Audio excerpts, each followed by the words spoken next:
మాఫీ చేస్తాను అని 14 చెప్పినాడా లేదా? చేశాడా?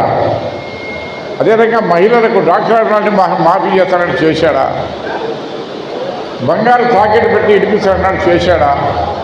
ఇంకా ఎన్నడో నిరుద్యోగ వృత్తి 3000 అన్నాడు, ఏ ఒక్కరికి కూడా వేయలేదు. కనుక్కున్నాడు, అబద్ధాలు చెప్తే ప్రజలు ఓట్లు వేస్తారని 14లో ప్రూవ్ అయింది. 19లో తెలుసుకున్నారు, ఓడించారు. మళ్ళీ ఏదో ఒక రకంగా ప్రజలకు చివరి పువ్వు పెట్టాలని చెప్పేసి మళ్ళా మోసం తిరుక్కున్నాడు. ఏమేమి చెప్పాడో మీకు తెలుసు.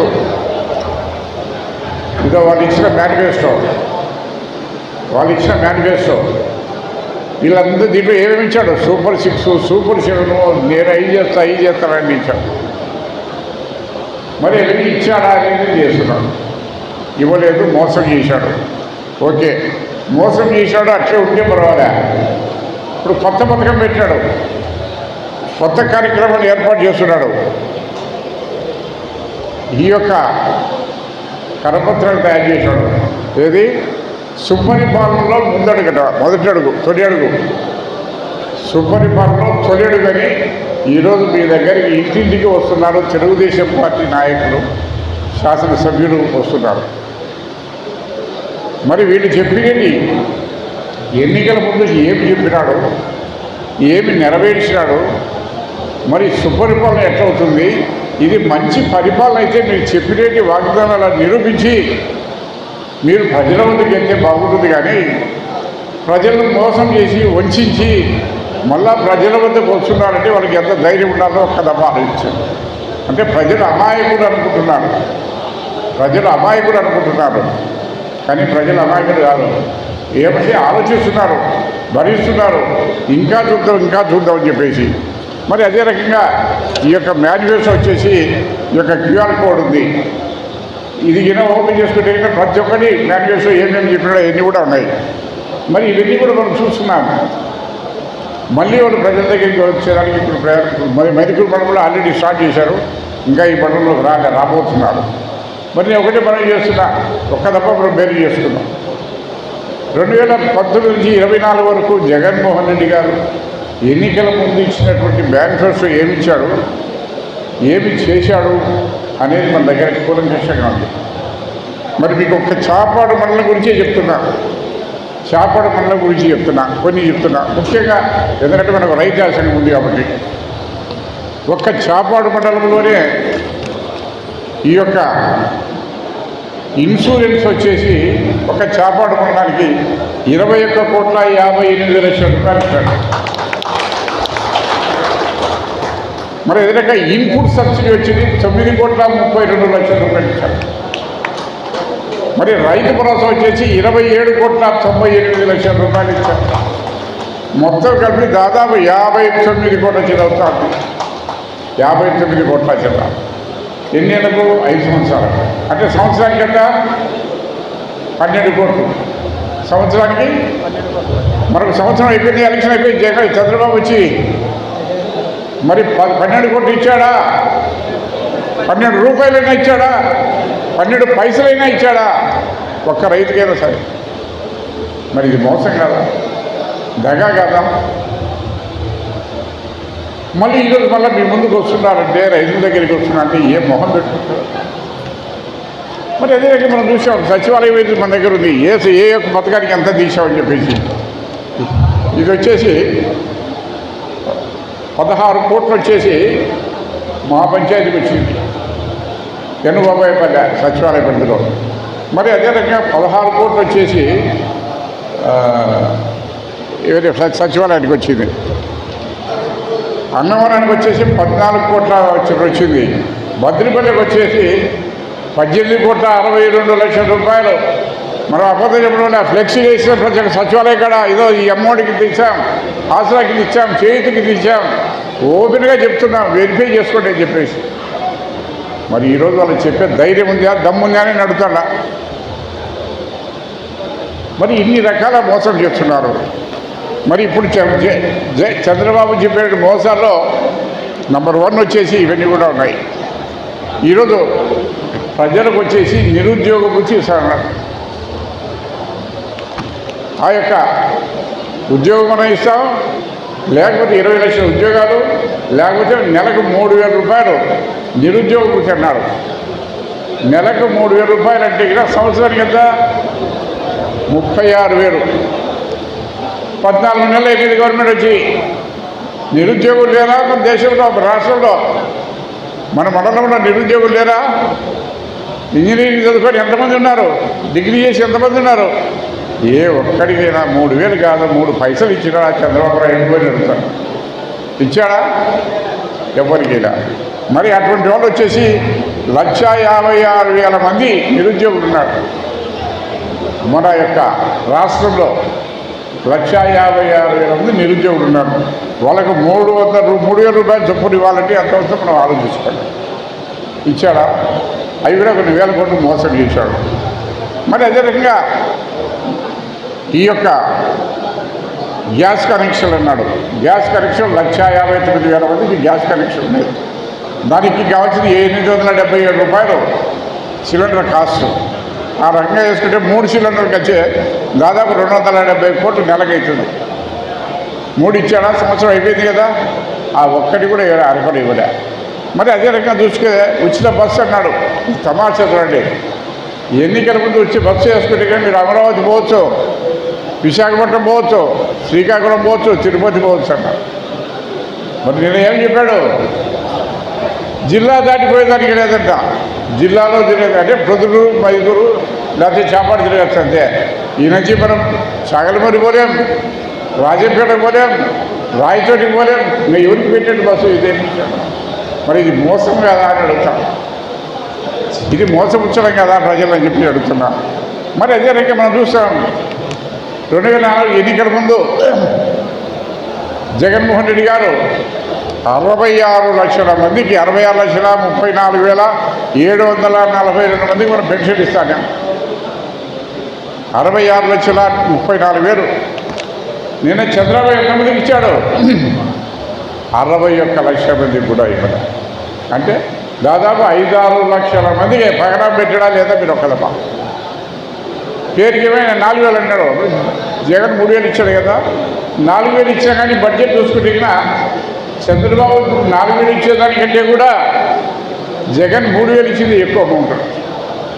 అవునా కదా? మరి అది మోసం కదా? అర్హత ఉండే వాళ్ళందరికీ ఇస్తున్నారా? అదే మేము ఇంతకుముందు మనం చూసాం, గడప గడపకు పోయినాం, అడిగినాం, అర్హత ఉంటే అక్కడెక్కడే చెప్పి ఇప్పించాం, ధైర్యంగా తిరిగినాం, చెప్పినాం. మరి దాంట్లో కూడా మోసం చేసాడు. మరి అదే రకంగా రైతుల విషయానికి వద్దాం. అదే మీరు చూసే ఉంటారు, కేంద్ర ప్రభుత్వం పిఎం కిసాన్ ఇచ్చేదని 6,000 కాకుండా, ఆ 6,000 కాకుండా సంవత్సరానికి 20,000 రూపాయలు ప్రతి ఒక్క రైతుకు ఇస్తారన్నారు. సంవత్సరానికి 20,000 ప్లస్ 6,000 26,000 రూపాయలు ఇస్తారన్నాడా లేదా? ప్రత్యక్ష సాక్ష్యం ఆయన నోటి మాటలే చెప్పాడు. కానీ సంవత్సరం అయిపోయిందా? 14 నెలలు అయిందా? ఇచ్చాడా? అసలు ఇన్సూరెన్స్ సిస్టమ్ ఉందా ఈ ప్రభుత్వంలో? ఇన్పుట్ సబ్సిడీ ఉందా? 0 వడ్డీ ఉందా? ఏ రైతుకైనా ₹1 సాయం చేశాడా? చేయలే. మరి అటువంటి రైతులు మనం ఉన్నప్పుడు ఇచ్చింది 53,58,666 మంది రైతులకు మనం ఆ రోజు ఇచ్చింది ఖర్చు వచ్చేసి అయ్యేది 10,766 0 ఇవ్వడం ఇవ్వడు. మరి అదే రకంగా చూస్తాం, ఈ యొక్క 18 సంవత్సరాల నుంచి 50 సంవత్సరాల్లోపు ఉన్నటువంటి మహిళలందరికీ కూడా నెలకు 1,500 రూపాయల చొప్పున సంవత్సరానికి 18,000 రూపాయలు ఇస్తారని గంట విధంగా కళ్ళు ఎర్రపరుచుకొని చెప్పాడు చంద్రబాబు. మీరు చూసారో లేదో? తమ్ముడు ఇచ్చుగా అంటున్నాడు. మరి ఎవరికి ఇచ్చాడు అర్థం కాదు. అది మోసం కాదా? ఎస్సీ, ఎస్టీ, బీసీ మైనారిటీస్కు 50 సంవత్సరాలకే పెన్షన్ అన్నాడా? ఇచ్చినాడా? మరి అది మోసం కాదా? మరి ఇవన్నీ కూడా ప్రజలకు తెలిసిపోయింది, అర్థమైంది. అంతా మోసం అని తెలిసిపోయింది. మరి అదే జగన్మోహన్ రెడ్డి గారి టైంలో మనం చూసాం. అభివృద్ధి అనేది సంక్షేమం అంటే వాళ్ళ చేత కాదు, అయిపోయింది, ఎత్తిపోయింది. వాళ్ళు అభివృద్ధి మనం చూద్దాం. మనం ఎంత అభివృద్ధి చేశాం.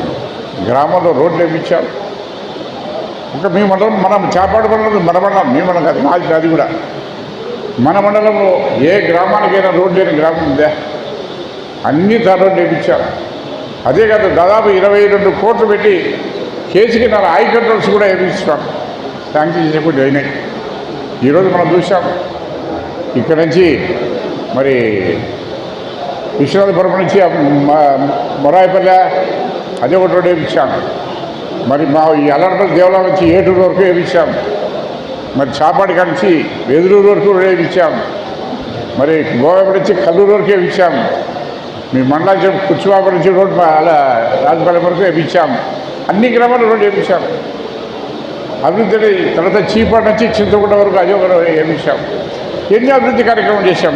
అన్నిటికి మించి ప్రతి ఒక్క సచివాలయ పరిధిలో ఒక సచివాలయం కట్టించాం. దాదాపు 40-45 లక్షలు పెట్టి రైతు భరోసా కేంద్రం కట్టించాం. హెల్త్ క్లినిక్లు కట్టించాం. మరి ఇవన్నీ కూడా ఎప్పుడు జరిగాయి? ఎవరి హయాంలో జరిగాయి? మరి అది అభివృద్ధి కాదా? గ్రామం ఈరోజు ఏ గ్రామం పోయినా కానీ చూస్తే కినా ముఖ్యంగా పల్లెలు పోయినటువంటి అక్కడ బ్రహ్మాండంగా సచివాలయము, రైతు భరోసా కేంద్రం, హెల్త్ క్లినిక్లు ఇవన్నీ చూస్తూ ఉంటే ఎంత బాగుంది అక్కడ. మరి నువ్వు వచ్చి 14 నెలలు అయింది. ఏ ఒక్కటైనా చేసావని అడుగుతున్నా. ఏ ఒక్క బిల్డింగ్ కట్టించావా అధికారులకి? మరి ఎదురుగా మనం చూస్తున్నాం ఇళ్ళ స్థలాలు. భారతదేశంలో ఏ రాష్ట్రంలో కూడా మన దేశంలో ఏ రాష్ట్రంలో కూడా ఒక టర్ములో 16 లక్షల మందికి ఇళ్ల స్థలాలు ఇచ్చి 16 లక్షల ఇళ్ల స్థలాలు 10 లక్షల గృహాలు నిర్మించినట్టు ఘనత ఒక్క జగన్మోహన్ రెడ్డి గారు. నేను నిన్న పేపర్లో చూసాను, ఈనాడో జ్యోతిలో చూసిన. రేపు శ్రావణ మాసం ఎప్పటి నుంచి వస్తుంది కదా తొందరలోనే. శ్రావణ మాసంలో 4 లక్షల ఇళ్ళ గృహప్రవేశం చేస్తున్నాడట. ఎవడ కోసం మరి? ఎవరు ఇచ్చినారు? శాంక్షన్ చేశారు. జగన్మోహన్ రెడ్డి ఇచ్చాడు. ఇల్లు కట్టుకున్నారు. కొందరు ఆల్రెడీ గృహప్రవేశం చేశారు. ఇంకా కొందరు చేయబోతున్నారు. నువ్వు ఒక్క ఇంటి స్థలం ఇచ్చావా? ఇప్పుడు కాదు, 2014 నుంచి 19 వరకు 5 సంవత్సరాలు ముఖ్యమంత్రి ఉన్నావా లేదా? ఒక్క ఇంటి స్థలం ఇచ్చావా? ఒక్క ఇంటి స్థలం ఎవరికైనా ఇచ్చావా? ఇవ్వలే. ఈరోజు కాలనీస్ వస్తున్నాయి. ఇప్పుడు మైదుగుడ్డ దగ్గర అయితే గుట్ట మీద దాదాపు 3000 ఇళ్ళు వచ్చాయి. 3000 ఇళ్ళు నిర్మాణం దాదాపు పూర్తిగా వచ్చినాయి. మరి అవన్నీ కాదా అభివృద్ధి కాదా? ఇవన్నీ అభివృద్ధి కాదా? సంక్షేమం అంటే వాళ్ళు చేతులు ఎత్తేసారులే. మరి ఇవన్నీ కూడా చెప్పుకోవడం చాలా ఉన్నాయి. నేను ఇప్పుడు మనం చేసేది ఒకటే. ఈరోజు తెలుగుదేశం పార్టీ శాసనసభ్యులు కానీ వాళ్ళ కార్యకర్తలు కానీ మీ ఇళ్ళ దగ్గరికి వస్తున్నారు. ఏమని వస్తున్నారు?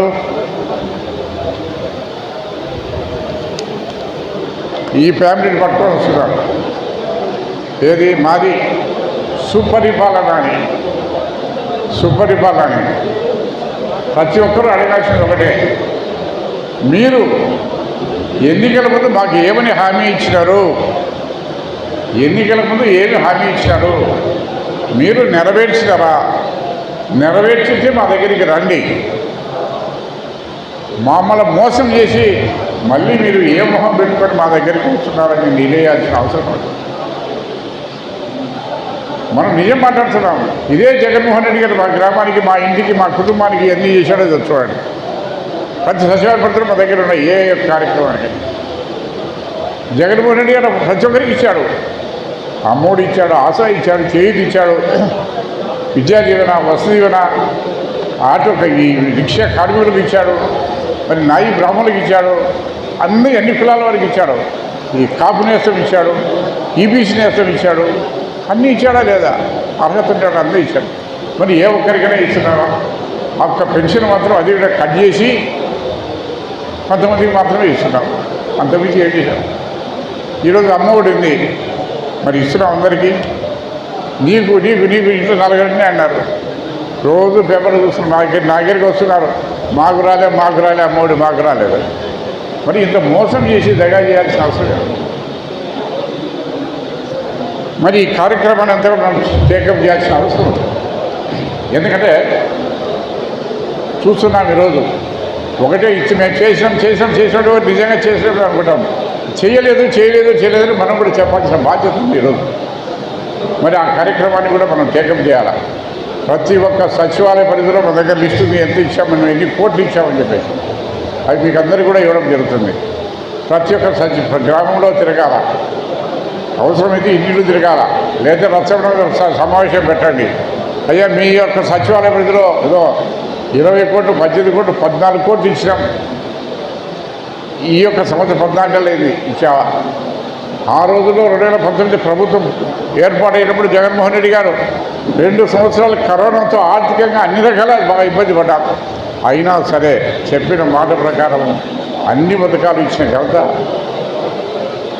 జగన్మోహన్ రెడ్డి గారు. మరి ఈనాడు మనమంతా కూడా ఆ యొక్క తప్పుడు ప్రచారాన్ని మనం ఖండించాల్సిన అవసరం ఎంతైనా ఉంది. మరి ఈరోజు కార్యకర్తలంతా కూడా ప్రతి ఒక్కరు కూడా గ్రామాల్లో తిరగాల, ఈ విషయాలన్నీ వాళ్ళకు తెలియజెప్పాలా, వాళ్ళను అన్ని రకాల మనం సమాయత్తం చేయాల్సిన అవసరం ఉన్నప్పుడు మరి ఈ కార్యక్రమాన్ని మండల నాయకులంతా కూడా ప్రతి గ్రామం వెళ్ళాలా, ప్రతి గ్రామంలో సమావేశాలు పెట్టండి, వారికి తెలియజెప్పండి. చంద్రబాబు చేసిన మోసాలంటే వాళ్ళకి తెలుసు, వాళ్ళకి ఆల్రెడీ ఇప్పటికే తెలిసిపోయింది. ప్రభుత్వం మీద వ్యతిరేకత ఎంత ఉండేదనే దానికి ఒకటే నిదర్శనం చెప్తున్నా. ప్రభుత్వం మీద వ్యతిరేకత ఉంది అనే దానికి ఒకటే నిదర్శనం. అది ఏంటంటే జగన్మోహన్ రెడ్డి గారు ఎక్కడికైనా వెళ్తున్నాడు, మరి మామిడి పంటకు గిట్టుబాటు లేదంటే పోయినాడు, పొగాకు రైతులు గిట్టుబాటు లేదంటే పోయినాడు, ఏదైనా పరామర్శించేదానికి పోతూ ఉంటే ఆ యొక్క జనాన్ని చూసి, ఆయనకు వచ్చే అభిమానులు చూసి తెలుగుదేశం పార్టీ వాళ్ళకు రైలు పరిగెత్తాడు. ఏమిటి జనం ఎందుకు వస్తున్నారు, ఏ రంగంగా వస్తున్నారు, ఏదో ఒక రంగా ఇలా రానియకుండా అడ్డుకట్ట వేయాలని చెప్పేసి జగన్మోహన్ రెడ్డి పోతారంటే 2-3 వేల మందిని పోలీసులు అడ్డగిస్తూ ఉన్నారు, లాఠీ చార్జ్ చేస్తూ ఉన్నారు, బ్యారికేడ్ కడుతున్నారు కొనియకుండా. అయినా కానీ ఆగుతుందా? మరి ఈరోజు అంతమంది వస్తున్నారంటే నీ యొక్క ఫెయిల్యూరు, నీ చేతకంతనం వల్లనే ఈరోజు జగన్మోహన్ రెడ్డి గారి క్రేజీ పెరిగింది. నేను దాదాపు 20-30 ఏళ్ళ నుంచి రాజకీయం చేస్తున్నా. ఎక్కడైనా కానీ తెలుగుదేశంలో కానివ్వండి, ఒక సమావేశం పెట్టి ఒక నాయకుడు వస్తున్నాడంటే ఒక 10,000 మంది చేయాలంటే కన్నా మనకు తెలుసు వాడు ఏమేమి చేసింది. బండు పెట్టాలా, బిర్యానీ తినిపించాలా, మళ్ళా ఒకటి ఇవ్వాలా, ఏది ఇచ్చే కానీ రానటువంటి పరిస్థితులు వాళ్ళకున్నాయి.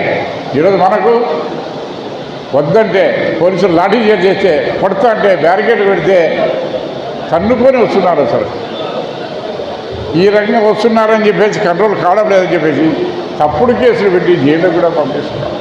ఇదేం న్యాయమో, ఇదేం ప్రభుత్వం నాకు అర్థం కాదు. మరి ప్రజలు గమనిస్తున్నారని ఇప్పటికే అయిపోయింది.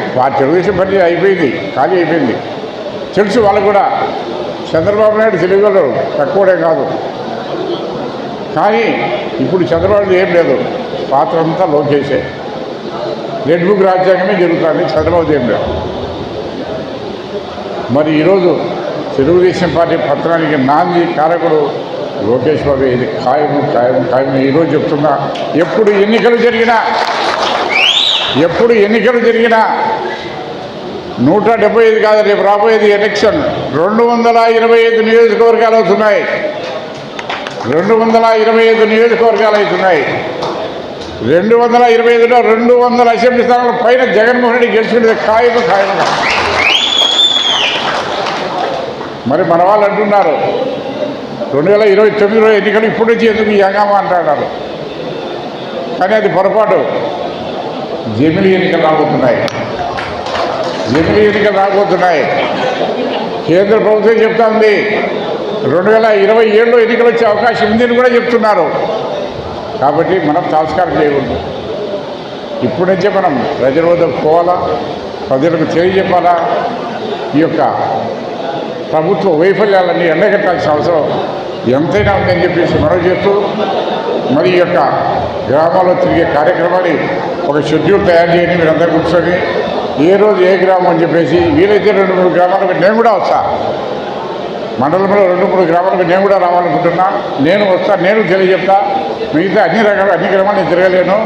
మీరు ఒక షెడ్యూల్ ఇవ్వండి. ఏ రోజు ఏ పంచాయతీ పోతున్నారో ఆ పంచాయతీలో ఎవరెవరు వెళ్తున్నారు మరి ఇవన్నీ కూడా నాకు షెడ్యూల్ తయారు చేసి ఇవ్వండి. ఆ షెడ్యూల్ ప్రకారం అవసరం ఉండే విషయాలు నేను కూడా వస్తానని చెప్పి చేస్తున్నాను. దాని తర్వాత ఇంకోటి కూడా ప్రతి ఒక్క మన పంచాయతీని 21 కదా 22 పంచాయతీలు ఉన్నాయి మనకు. 22 పంచాయతీలో కమిటీలు వేయాల్సిన అవసరం. కమిటీలు పార్టీ కమిటీలు వేయాలి. ఒక అధ్యక్షుడు, 4 ప్రధాన కార్యదర్శులు, 4 కార్యదర్శులు, 9 మందితో ఒక కమిటీలు వేయాలి. ఆ ఫార్మాట్ కూడా ఇస్తారు. మీ పంచాయతీల్లో ప్రతి ఒక్క పంచాయతీలు కూడా ఆ 9 మంది కమిటీ సభ్యులు ఎవరైతే పార్టీకి లాయల్గా ఉంటున్నారో, ఎవరైతే సమావేశానికి వస్తున్నారో, ఎవరైతే పార్టీ కార్యక్రమాలు హాజరవుతున్నారో వారి పేర్లు మాత్రమే రాయండి. ఇంటికాడ కూర్చొని ఉండేవాళ్ళు వద్దు. దయచేసి ఈ యొక్క పార్టీ కార్యక్రమాలు యాక్టివ్గా ఉండే వాళ్ళకి మాత్రం వేసి మరి అక్కడ లిస్టు ఇవ్వాలని చెప్పేసి మీ అందరికీ మనం చేస్తున్నా. అది కూడా 2-3 రోజుల్లో పూర్తి చేసి ఇవ్వమని అడుగుతున్నా. అంతే కదా. మరి ఈనాటి సమావేశానికి దాదాపు అన్ని పంచాయతీల నుంచి వచ్చినటువంటి మన వైఎస్ఆర్ కాంగ్రెస్ పార్టీ కుటుంబ సభ్యులందరికీ మరొకసారి ధన్యవాదాలు తెలియజేస్తూ సెలవు తీసుకుంటాం.